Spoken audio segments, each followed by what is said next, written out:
모두 경문을 제가 읽으면은 같이 따라 한번 읽고 오늘 건강경 법문을 시작하겠습니다. 여시야문 하사오니 일시에 불이 제4이구 하사 기수 극고 독원 하시니 여대 비구 중 1250인과 함께 하시다. 이와 같이 내가 들었다. 어느 때 부처님께서 사이국 기수 극고독원에서 많은 비구 1250인과 함께 하셨다. 이 건강경 본문에 보면은 심적 광란의 호의불신이라 이런 말이 있습니다. 다시 말해서 부처님의 대성경전을 설하는데 중생이 그 뜻을 잘 모르니까 심적 광란이야. 마음이 막 어지러운 거야. 무슨 얘기인지 모르니까. 그래서 호의불신이야. 마치 여우가 의심이 많거든.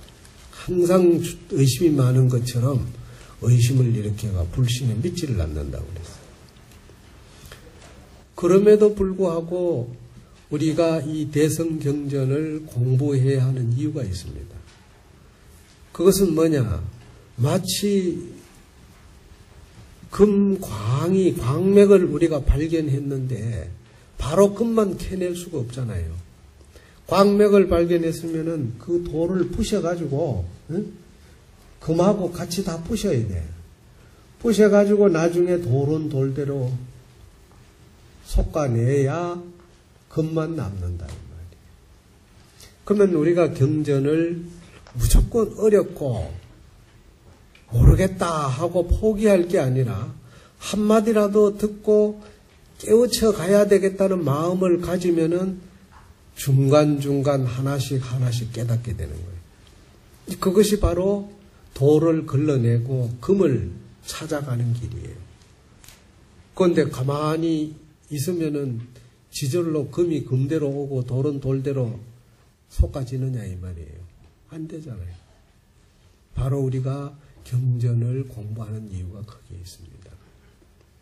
그런데 우리가 흔히 건강경 하면 아마 지금 이 읽는 내용은 여러분들이 수도 없이 아마 읽어봤을 겁니다. 짤박한 그 문장이에요, 내용이. 그런데 짤박한 문장인데 이것이 왜 부처님께서 우리에게 설하게 됐나 하는 이 이유를 설명하려면은 몇몇을 해도 다 못해요. 응? 그래서 오늘 이 경문을 아마 요 1250 인구까지도 해석을 다 오늘 못해요. 앞으로 몇 번을 더 해야 될지 모르겠지만 여러분들이 건강경이 이렇게 뜻이 깊구나 하는 정도만 알아도 오늘 공부는 충분히 한 거예요. 다시 말해서 부처님 당시에 부처님에게 설법을 듣기 위해 가지고 우리가 어떤 자세를 가져야 하는가 이것을 설명하는 날이 오늘이에요. 위에 보면은 우리가 지금 독송하고 있는 것이 32분 중에 첫 분에 어떻게 되어 있냐면은 법회인유분이라 이렇게 되어 있습니다. 법회인유분. 이것은 뭐냐? 법회가 왜 부처님 당시에 이 설법이 건강경 설법이 이루어졌는가 하는 그 이유를 밝히는 단락이다 이런 뜻이에요. 그런데 이것을 좀 더 우리가 구체적으로 알기 위해서 당나라 시대에 유명한 규봉종밀이라는 스님이 이 금강경의 경문을 체계적으로 단락단락 이렇게 해석을 하는 걸 가지고 제가 오늘 해석을 하는 겁니다. 근데 이게 이제 정말로 한문으로 다 되어 있으니까 참 어려워요. 이걸 여러분들이 좀 이해 쉽게 제가 번역해서 해석을 하려니까 나도 힘들긴 힘들어요, 사실은. 그렇지만 우리가 공부를 부처님의 이 대성경전을 공부하는데 그런 정도 힘을 들이지 않고 어떻게 공부를 할 것이며 어떻게 금강경의 복덕을 금강과 반야의 그 지혜를 내가 얻을 수 있겠느냐 이 말이에요. 그래서 법회인유분이라고 되어 있는 이 단락은 양나라 시대에 무제라고 하는 그 임금의 아들이 소명태자라고 있습니다. 이 소명태자라는 아들이 그 무제의 아들이 원체 신심이 좋아서 이 금강경을 보고서 후학들이 좀 더 쉽게 알게끔 단락을 32가지 단락을 만들어 가지고 쭉 해석을 붙여놓은 거예요. 그 첫 번째가 법회인유분이에요. 법회가 인유, 일어난 그 원인과 이유에 대해서 밝히는 거예요. 그런데 바로 당나라 때 이 규봉스님은 이 법회가 일어나는 이유를 좀 더 구체적으로 설명을 했어요. 어떻게 됐느냐. 첫째는 법회가 일어난 그 원인을 밝히고, 그 다음에 두 번째는 법회의 내용의 뜻이 무엇인가 이것을 밝히고, 세 번째는 경문, 여시아문하는 그 경문을 해석을 한다. 이렇게 얘기를 했습니다. 그럼 오늘은 이 원인을 밝히는데, 우리가 보통 경찰서 가면은 죄인을 데리고 수사관이 신문할 때 육하원칙이라는 게 있어요. 언제, 어디서, 누가, 무엇을, 어떻게, 왜. 그 육하원칙에 의해서 질문을 해야 그 사람이 한 행위에 대해서 정확하게 알 수가 있는 거예요. 그러면 우리가 왜 대성 금강 반야 바라 밀경의 여시 아문 일시불 첫 문장에 그렇게 나가 있는 이유가 뭐냐? 그 원인이 뭐냐 이 말이에요. 그 원인을 한번 밝혀보면은 첫 번째는 부처님이 돌아가시게 되었습니다. 부처님이 이제 열반에 드시기 직전이에요. 근데 부처님 제자 중에서 아란존자가 부처님 시봉을 가장 많이 했습니다. 또 부처님의 하신 49년간 설하신 그 법문의 내용을 아주 많이 듣고 기억을 하고 계시는 거예요. 그래서 아란을 다문제일, 만을 다자 들을 문자 많이 부처님의 법문을 들었다 해서 다문의 제1제자야. 그걸 아란존자라고 합니다. 그런데 이제 부처님이 돌아가시게 되는데 아란존자가 부처님에게 물었습니다. 부처님이 살아계실 때는 괜찮지만은 우리가 부처님이 돌아가시고 난 뒤에는 우리는 어떻게 해야 됩니까 이거야. 응? 어디 가서 법문을 듣고 어떻게 우리가 살아가야 되긴 제자로서. 그러니까 부처님께서 4가지로 답변을 하시는 겁니다. 4가지로. 그 4가지가 뭐냐면 첫째는 사념처에 의지해라. 사념처에 의지해서 살아가라. 사념처에 의지해서 살아가라는 말은 무엇을 말하느냐. 첫째는 자기 몸이 깨끗하지 못하다. 다시 말해서 이 몸이 가지고 있는 이 육체라는 것은 깨끗하지 못해. 우리가 이 금강경 난조 뒤에도 나옵니다만은 구규라는, 우리 구규 중생이라고 그래요. 이 인간을. 구규. 구멍이 9개라 이 말이에요. 그게 뭐냐? 바로 눈 둘, 귀 둘, 코 둘, 콧구멍 둘, 입, 요도 항문. 이 9개의 꽃에서 계속 가만히 놔두면은 더러운 냄새 나는 녹물이 나오는 거예요. 세수 안 해봐요. 눈곱쟁이 끼고, 귀곱쟁이 끼고, 콧물 흐르고. 정말로 이 구규 중생은 깨끗이가 못하다. 그래서 이 몸에 너무 집착을 갖지 말아라. 내 몸은 항상 깨끗한 것이 아니다. 이래 생각을 하라 이게. 내 몸이 잘났다 아주 하지 말아야 돼. 내 몸이 건강하고 아주 그런 사람도 어느 날 세월이 흐르면은 힘을 못 써요. 그래서 첫째는 이 신념처, 몸이 영원한 것이 아니고 깨끗하지 못하다는 생각을 가지고 살아라. 그 다음 두 번째는 내가 가지고 있는 이 국유, 9가지의 이 몸속에 지니고 있는 이 작용하고 있는 이 내용이 무언가를 받아들이기는 받아들이지만은 그 받아들이는 기능이 영원한 게 아니다. 수념처럼 받을 숫자, 생각념자. 자, 돈을 번다는 자체가 뭡니까? 내가 소유하려는 거죠. 밥을 먹는 이유가 뭡니까? 내 육신이 건강하고 남보다도 씩씩하고 잘나야 되겠다는 생각 때문에 그렇잖아. 그런데 너무 내가 소유하는 이 모든 것이 내 것이라고 너무 집착해가 자꾸 받아들이면은 나중에는 그 받아들이려고 하는 그 욕심으로 인해 가지고 그 사람이 패가 망신하는 거예요. 그래서 너무 내가 소유하려는 마음을 갖지 말아라. 그런 마음으로 살아가야 돼. 소유하지 않으려고 하는. 너무 많이 적당하게 자기 분수를 지켜야 된다 이 말이에요. 그 다음에는 뭐냐? 내 생각은 항상 앞에 내가 지난번 본문에도 얘기했지만은 이 우리 중생 마음이라는 거는 건강심이 아니야. 굳은 성품이 안 되니까 수시로 변하는 게 천변만화하는 거예요. 그 천변만화하는 가운데 좋은 쪽으로만 마음을 변화시키면 얼마나 좋겠어요. 그런데 좋은 쪽보다는 남한테 시기하고 질투하고 남의 거 빼앗아오고 남에게 그냥 해를 끼치려고 하고 이런 쪽으로 마음이 계속 변화가는 거야. 그러니까 이 마음을 너무 믿지 말아라. 마음을.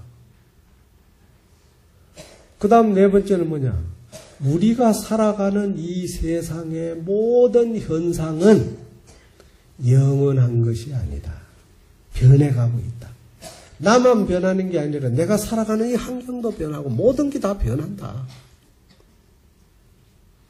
이런 이치를 우리가 가지고 살아가야 된다. 부처님이 우리에게 마지막 하신 말씀이에요. 사렴처.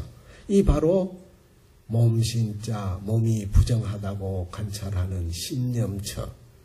그 다음에 이 몸이 가지고 있는 수심기능, 무엇인가 받아들이려고 하는 이 기능을 너무 집착하지 마라.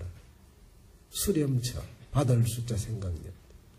그 다음에 마음심자 생각념자. 내가 가지고 있는 이 마음은 좋은 쪽보다는 나쁜 쪽으로 수도 없이 변해가고 있으니까 너무 믿지 말아라.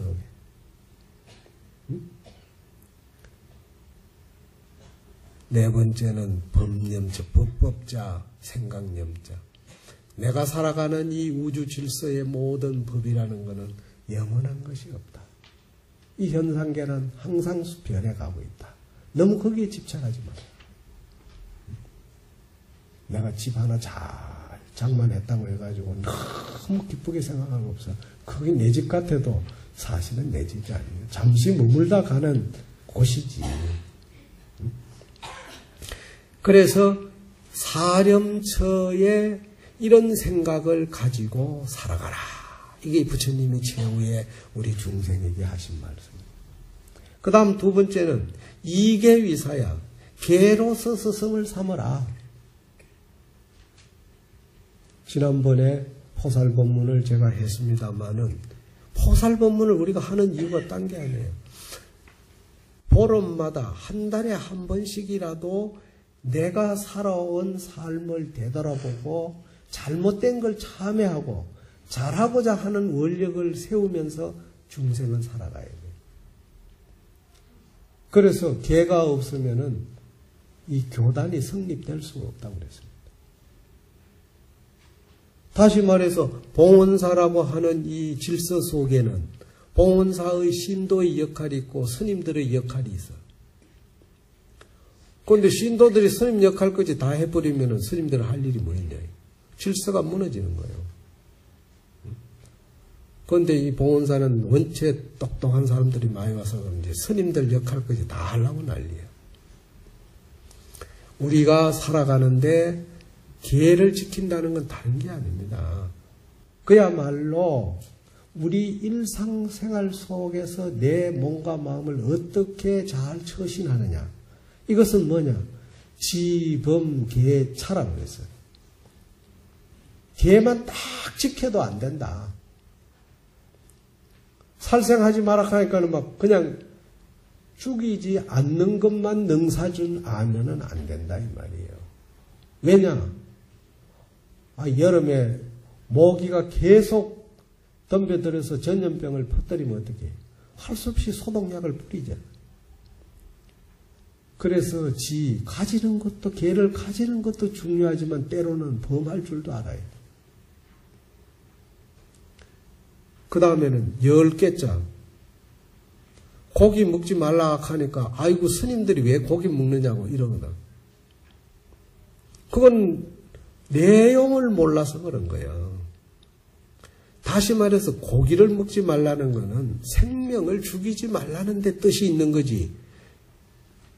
이미 정육점에 몇 사람 손을 거쳐가지고 온 고기 내가 안 먹는다고 살아가나? 다만 그 고기도 하나의 생명이 죽은 시신이니까 그것을 먹음으로 해서 자비종자가 끊어진다. 그래서 먹되 약식으로 먹어라. 약으로 먹지 그걸 능사로 삼지 말라 이거예요. 근데 요즘에는 뭐 오히려 육식보다도 채식이 건강이 더 좋다 해서 사람들이 자꾸 안 먹잖아요. 그래서 때로는 개방할 줄도 알아야 되고 개차, 막을 찾자. 때로는 차단할 줄도 알아야 돼. 이것이 슬기롭게 살아가는 지혜가 없으면은 안 돼요. 그래서 이 내용을 잘 지혜롭게 우리가 생활하는데 개를 중심으로 해서 생활하라고 그래서 이게 있어야 개로서 스승을 삼아라. 그 다음 두 번째는 묵빈 악성 비구라고 그랬습니다. 묵빈은 뭐냐? 대항하지 않는다. 대항하지 않는다. 그러니까 악성 비구는 묵빈하라. 대항하지 말고 그냥 놔둬버리라. 상대하지 마라. 이게야. 그러니까 부처님 당시에도 부처님을 따라다니면서 괴롭히는 사람들이 있었어요. 따라다니면서.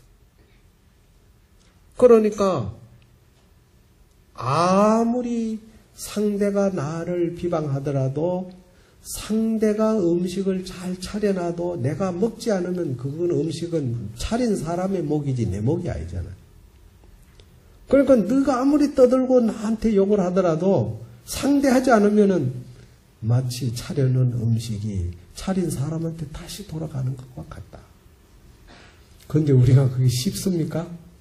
참 쉽지 않아요.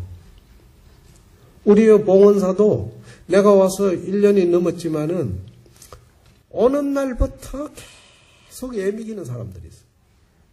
아주 그냥 그게 취미야. 아니, 내 딴에는 열심히 신도들에게 편히 제공하기 위해서 주인으로서 그래도 깨끗하게 해야 되겠다 해가지고 저 식당에 타일로 그냥 깔아놨더만 왜 타일을 매끌매끌한 걸 깔았느냐. 집이야. 응? 그런 사람 데리고 뭘 얘기를 하겠어요? 말 안 해야지.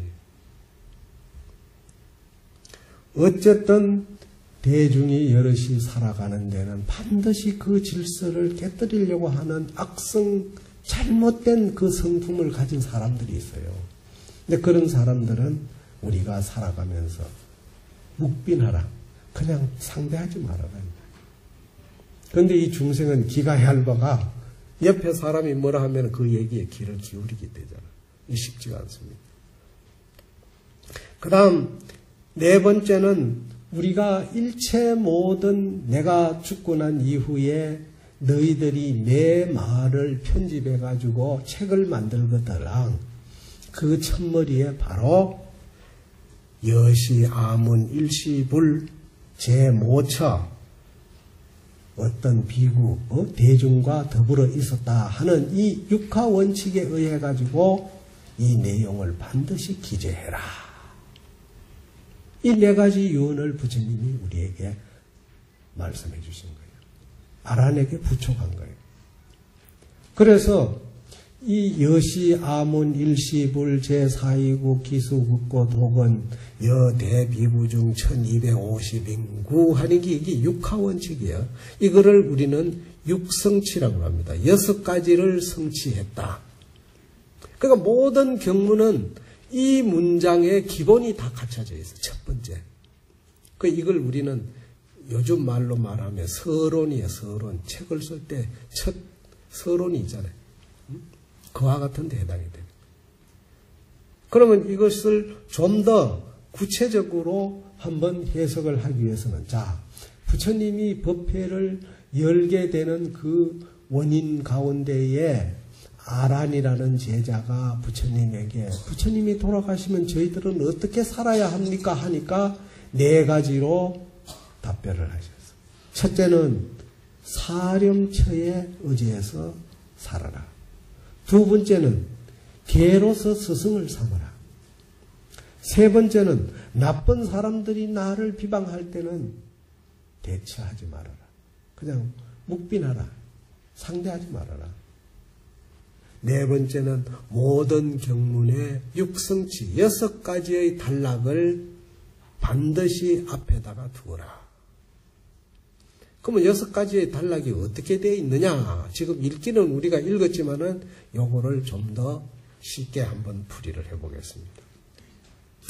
근데 이 쉽게 풀이하는데 세 가지 또 뜻이 있어. 첫째는 부처님이 왜 이 6가지의 단락을 꼭 주장을 했는가? 이 부분에 대해서 의심이 일어나기 때문에 그 의심을 끊어주는 것이고, 또 두 번째는 부처님이 이 단락을 달지 않으면은 후세 제자들이 서로 싸움을 하는 거야.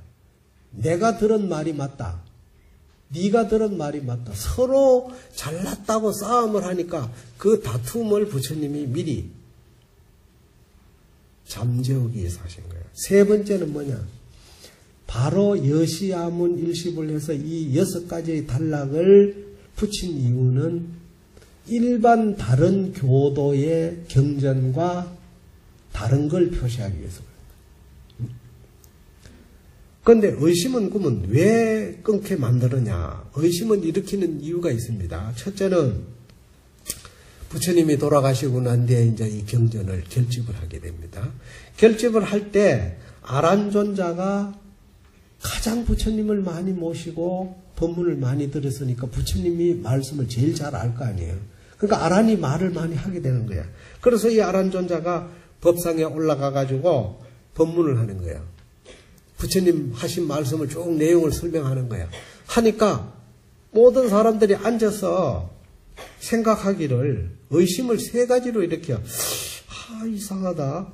아란이 저렇게 앉아가지고 부처님의 말씀을 하니까 부처님이 돌아가셨는데 다시 환생해가지고 이 자리에 앉아서 법문하시는 건가 의심을 하게 되는 거예요. 너무 똑같이 해버리니까. 그 다음 두 번째는 부처님이 돌아가신 줄 알았더니 어디 다른 곳에 갔다가 다시 돌아와서 여기서 또다시 법문하시는 것인가? 의심을 또 하게 되는 거예요. 그 정도로 아란의 얘기가 부처님의 말씀과 똑같아요. 그 다음 세 번째는 아란이 진짜 부처가 돼가지고 하는 소린가?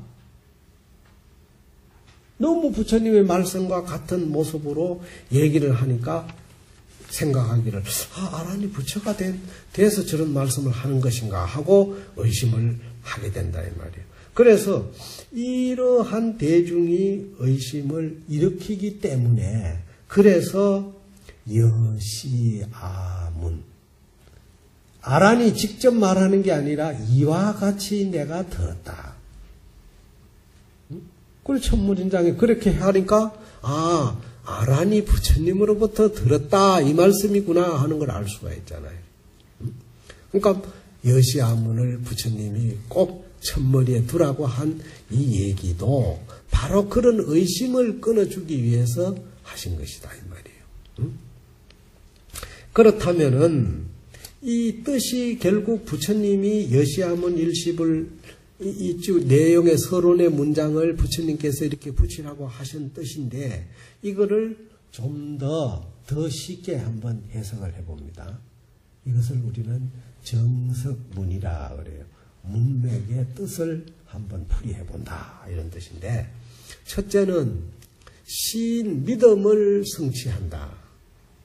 믿음을 성취한다. 믿음을 성취하고 다시 말해서 신이 갖춰지지 않으면 내가 이 말씀은 부처님 말씀이 확실하다.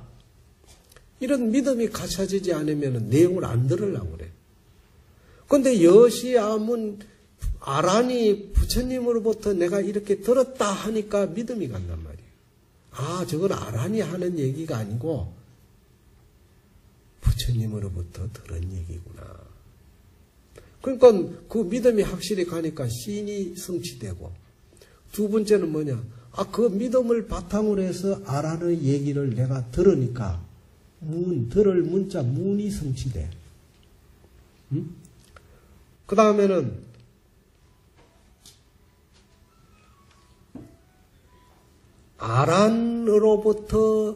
아란이 부처님으로부터 들었는데 그 때가 어느 때냐 이 말이야. 때가 여기에 본문에는 일시라고 나와 있어. 일시.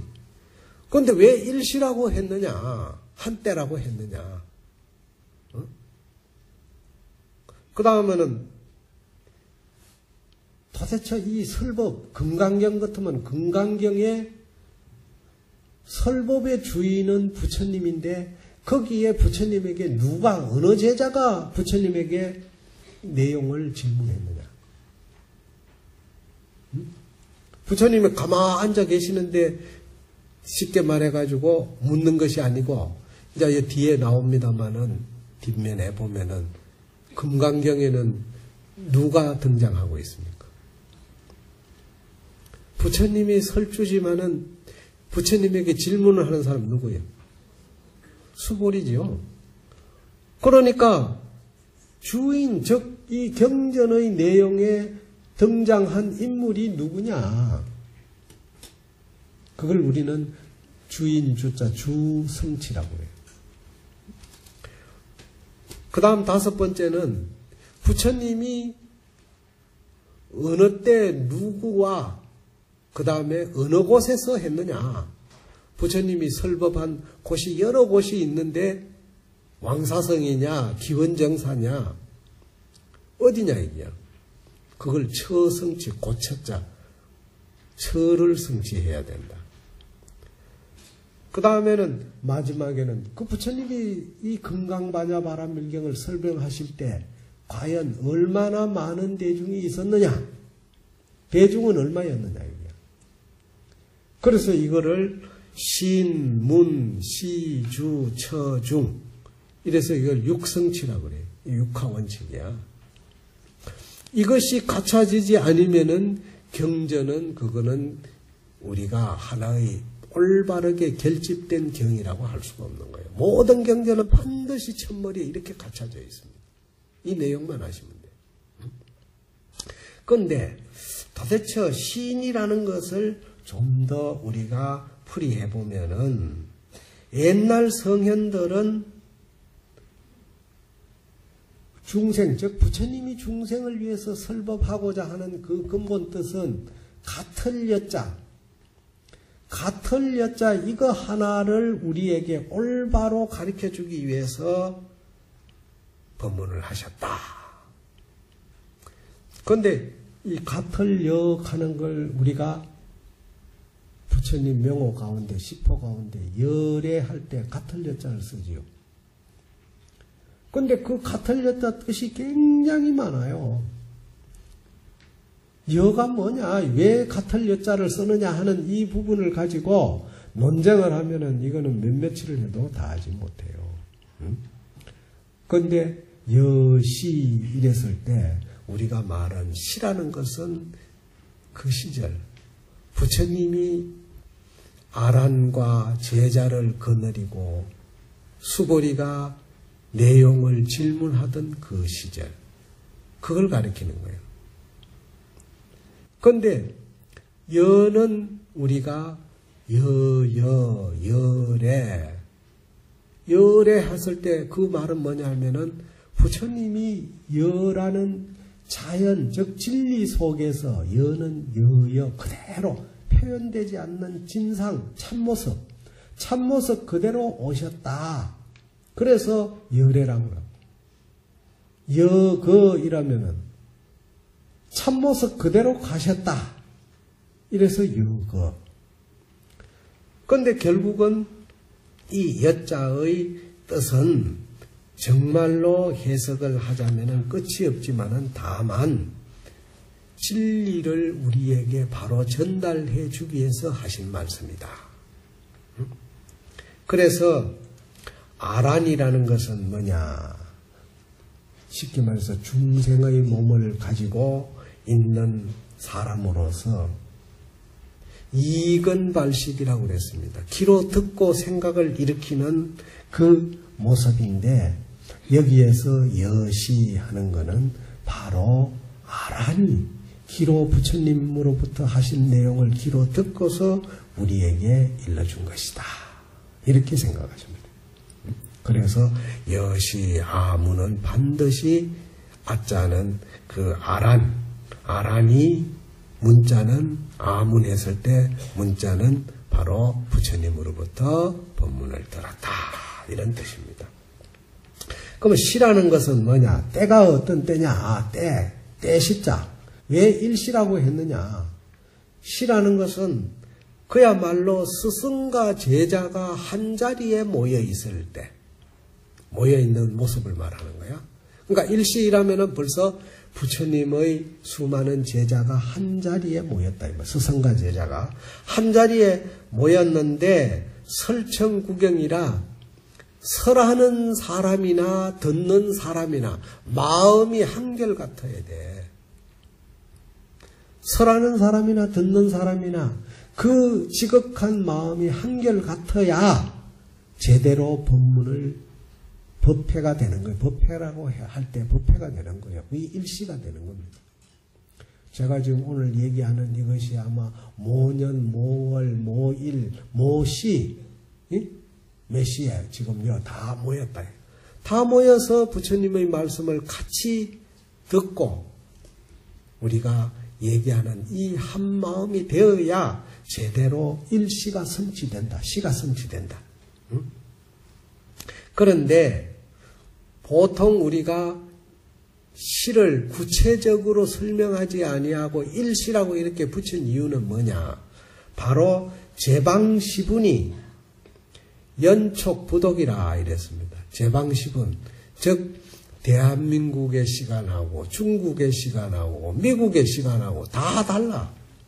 같지 않잖아요. 같지 않기 때문에 그 시간을 어느 때 몇 시 이렇게 정한 게 아니라 그냥 묶어가지고 일시라고 말했다 이 말이에요. 일시. 한때. 대강 이해 가겠어요? 이게 참 어려운 거야. 이거 사실 내가 지금 쉽게 설명한다고 하지만은 이해가 잘 될란지 몰라. 그 다음에 이제 시가 나왔으니까 이제 주성치야. 주가 있는데 주인주자. 주라는 것은 뭐냐? 설법주야. 금강경의 설법주는 서가모니 부처님이야. 하안경의 설법주는 누구야? 예?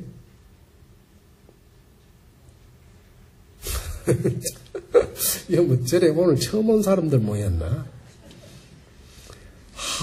대방강불 하안경의 설법주는 특별히 정해져 있는 부처님이 없어. 수많은 보살과 수많은 부처가 등장해요. 그런데 바로 이 금강반야바라밀경의 설법주는 서가모니 부처님이다.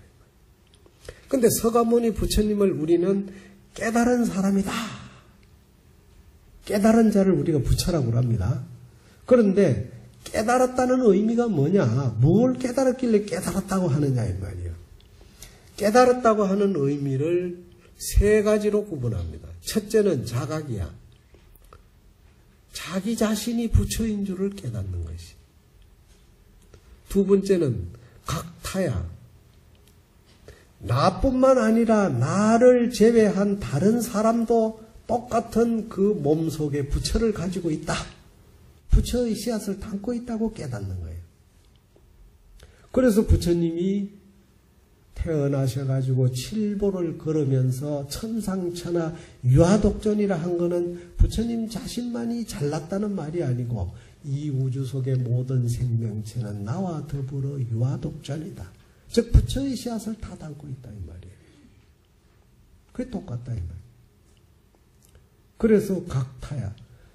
나를 제외한 다른 일체 중생의 모든 생명체도 똑같다고 깨닫는다.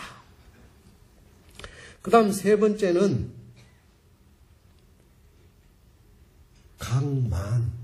깨달을 각자, 가득할 만자. 만은 뭐냐? 만족하다, 원만하다, 모자람이 없다. 이런 뜻이에요. 그러니까 모든 생명은 이사를 부처의 모습으로 돌아가게 되면은 내가 생각하는 거나 내가 행동하는 게나 모든 것이 다 원만하다. 부족함이 없다. 부족함이 없다. 우리가 법화경에 보면은 그 궁자에 대한 비유가 나오는데 궁자는 뭐냐? 가난한 거지를 말하는 거예요.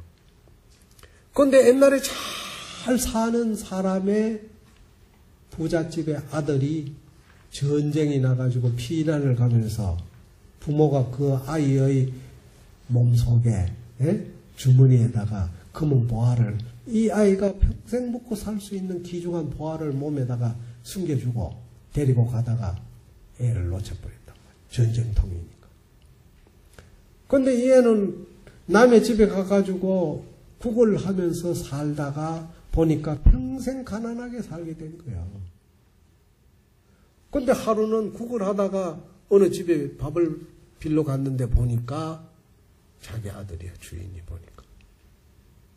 그런데 아들이라고 아무리 해도 얘는 믿지를 않는 거예요. 자기는 원래 가난한 거지의 집안이라고만 생각한 거예요. 그래서 나중에 내가 너를 보낼 때 혹시나 잊어버릴까 싶어서 고생하지 말라고 너 몸에다가 그때 금은 보화를 넣어줬다. 그런데 그 찢어진 옷 속에 보니까 보화가 들어있다. 얘는 그걸 모르고 그냥 고생하고 사는 거예요. 일찍 알았으면 평생 잘 먹고 잘 살 텐데.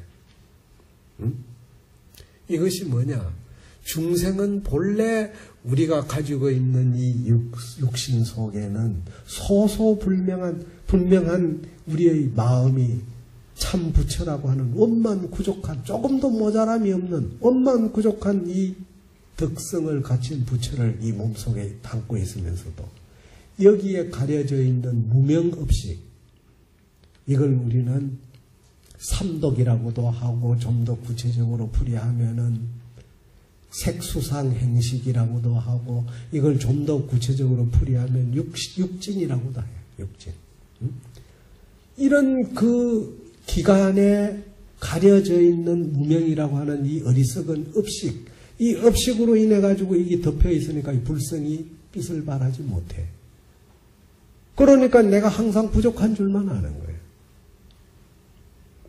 그럼 내가 내 자신의 마음 속에, 이 육신 속에는 원만한 모든 덕성을 갖추고 있다 하는 이 깨달을 각자, 가득할 만자, 원만구족한 줄을 깨닫는다.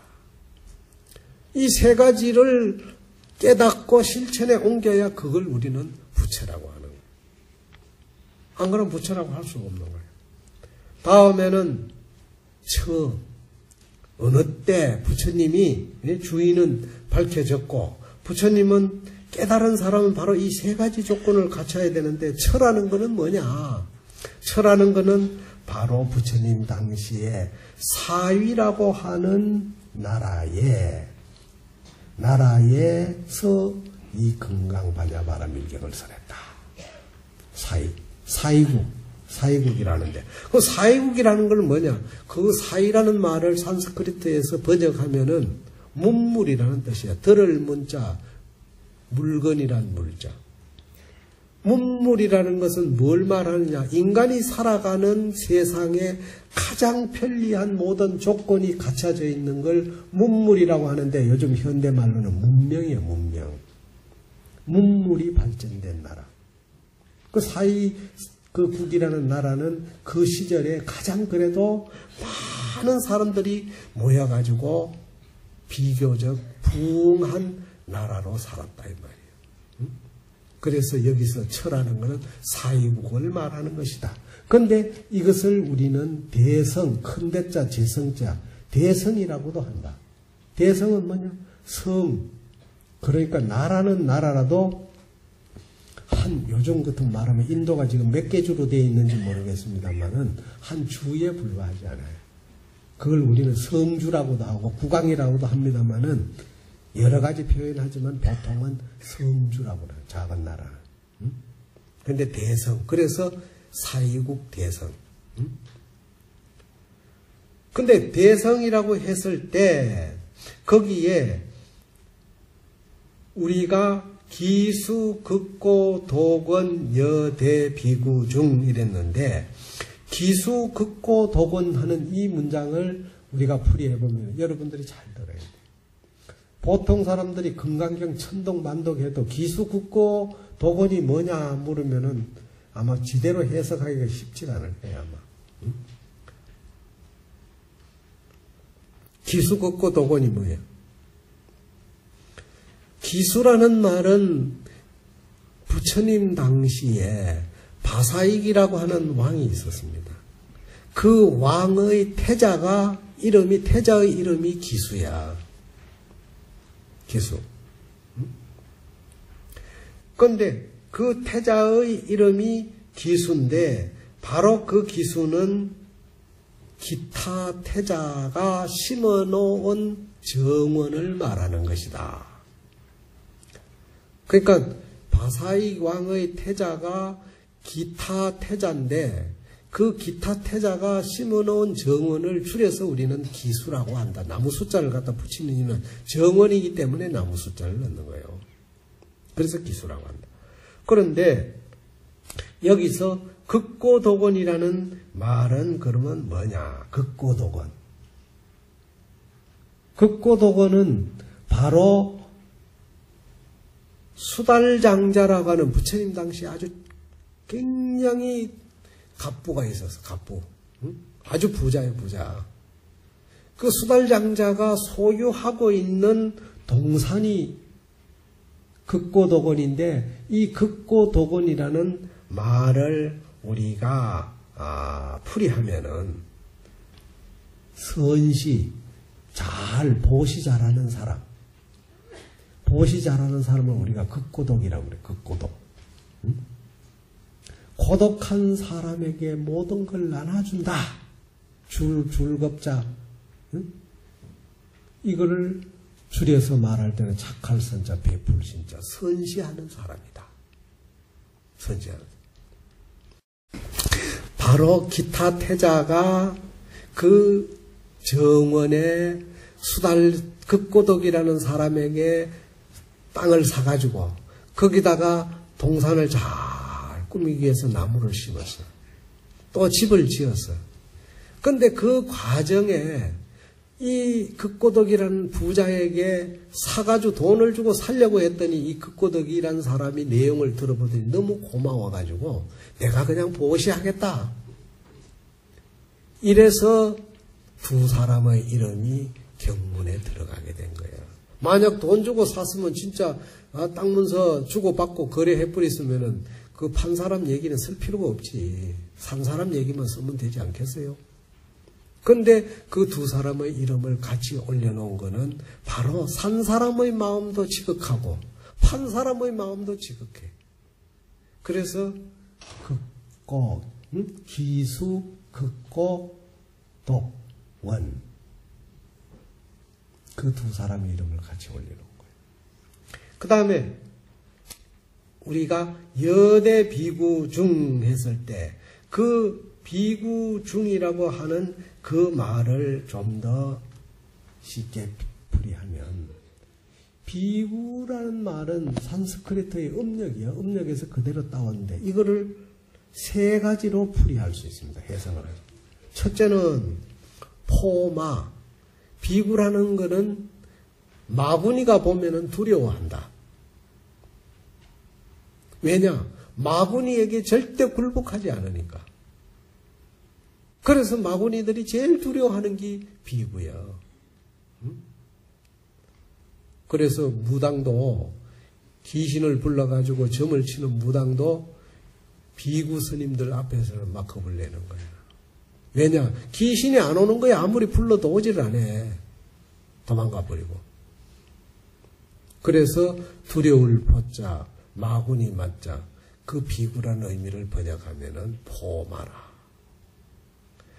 그 다음 두 번째 뜻은 뭐냐?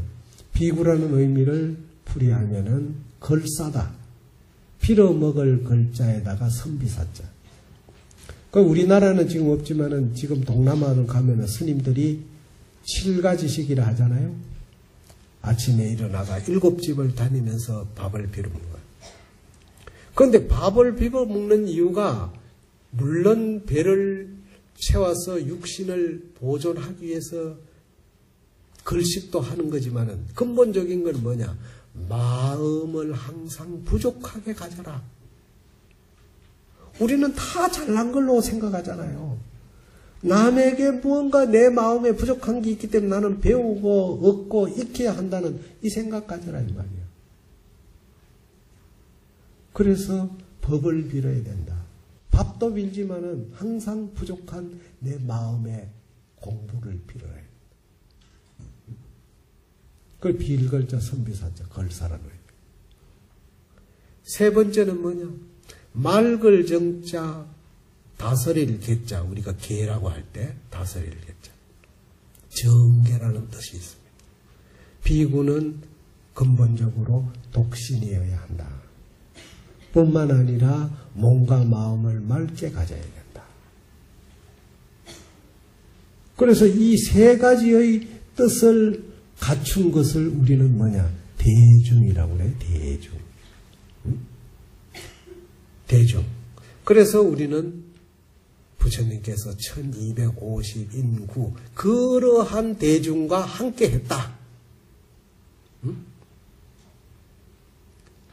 바로 아란이 부처님으로부터 듣고 그 다음에 그 당시에 설법을 할 때 그 주인은 누구였으며 설법을 할 때는 어느 때였는가? 왜 일시라고 했는가? 또 그 다음에 그 장소는 어느 때냐? 어느 장소였느냐? 그 다음에 그때는 대중이 어떤 대중이 모였더냐? 바로 이 세 가지의 뜻을 포함하고 있었던 대중이 모였는데 몇 명이 모였느냐 이 말이에요. 그런데 여기에 보면 1250인이라고 그랬죠. 그런데 당시에 부처님 이 금강바냐바라밀경을 설법할 때 모였던 대중을 구체적으로 우리가 번역해 보면은 부처님이 깨달을 때 성도하실 때 교진녀라고 하는 제자와 더불어서 5사람에게 먼저 제도를 해서 그 다음에는 가섭 삼형제 겸해서 1000명을 제도해서 또 그 다음에는 사립을 목걸련 겸해서 각각 100명씩 그 제자들을 또 제도했어요. 또 그 다음에는 야사장자 등 50인을 제도했습니다. 이렇게 계산해 보면은 전부 다 얼마냐면 1255인이야. 근데 1255인 굴 안 하고 1250인과 구했다, 함께 했다. 이 말은 뭘 말하느냐? 즉, 대수를 들은 것이다. 큰 숫자만 들었다 이거야. 우리가 부기할 때 4452이라는 게 있어. 다섯이 모자라면은 버려야 돼. 다섯이 되면은 그거는 수입을 잡는 거야. 그러니까 1100, 100원, 요즘 111원, 몇 전 이러면 이런 5전 하면 그거는 수입을 잡고 이런 4전 하면 그거는 계산 안 잡아도 된다 이 말이에요. 그래서 여기서는 대수 큰 숫자만 들어서 원래는 그 당시에 대중은 1255인인데 1250인이라고만 했다. 오늘 금강반야바라밀경을 육성치, 육하원칙에 의한 이 내용만 제가 시간 맞춰서 간단하게 설명한다고 했는데 대강 이걸 다 처음부터 다 한다면은 정말 다들 벌써 부처됐게. 그러나 이 부처님의 대선경전을 여러분들이 신앙생활 하면서 경을 구체적으로 이렇게 경전이 구성이 돼가지고 내용이 이렇게 담겨져 있구나. 이런 정도만 한번 알아도 그 복덕이 무량이에요. 내가 무슨 자랑이 아니라 몰라. 요즘 스님들 이런 경전을 이렇게 문장 이렇게 해석하는 게 쉽지가 않습니다. 강사 스님들 몇 분들 제하고는 아마 쉽지가 않을 거예요. 다들 문제는 뭐냐? 공부를 안 하기 때문에. 공부를 해야 돼. 다들 똑똑이라 지난번에도 얘기했지만은 선방에 앉은 보살이라고 해가지고 죄 안 짓나? 근데 보살날 나와가지고 부처님 앞에 같이 참여하고 대중이 하는데도 쏙 빠져가 자기들만 앉아가 딱. 그게 해결될 문제예요? 그 방법이 나쁘다는 게 아니라 대중 가운데에서는 대중이 같이 함께 해야 돼요. 오늘 여러분들이 이 자리에 모여서 부처님의 말씀을 함께 듣고 함께 생각하는 이 공덕은 무량합니다. 아이고 어려운 법문 들을 거 뭐 있나. 저 삼성각에 가서 절이나 몇 자루 더 하지. 그런 사람 평생 그래 살아야 돼. 지혜가 트일 수가 없어요. 아무쪼록 제가 드리는 말씀은 금강경 야부송이라고 했는데 이 야부송은 이제 다음 법회에 제가 얘기하겠지만은 송나라 시대의 야부라고 하는 스님이 선구로 가지고 해석을 붙였으니까 오늘 이 내용보다 훨씬 어려워. 그거는 더 어려워요. 문장이 더 어렵지만은 그 문장을 우리가 생각하면서 경이라는 것이 문자에 있는 것이 아니다. 문자를 통해서 내 지혜를 체득해 가는 것이다. 마치 달을 보기 위해서 손가락이 필요하듯이 손가락에 달이 있는 게 아니라 결국은 손가락을 통해서 달을 보게 된다고 하는 이 깨달음을 얻게 되는 것이 이 성구의 성구.